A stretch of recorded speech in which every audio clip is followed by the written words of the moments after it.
Today I will talk about how can you enable this sign or know how you can do that on your app. So you just follow these ways, then it's going to work with you.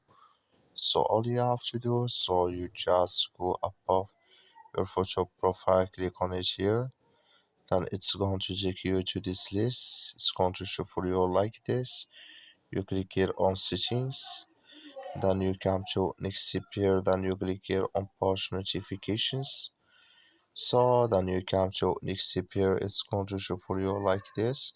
Come here to watch list, daily top, gainer and loser here. Click in this sign. Then like you see this color show for us. That's mean it's enabled with us now. So that's all you have to do. I wish now you I give it. That's all. Thank you for watching. Don't forget to support us by liking, subscribe. So thank you for your watching.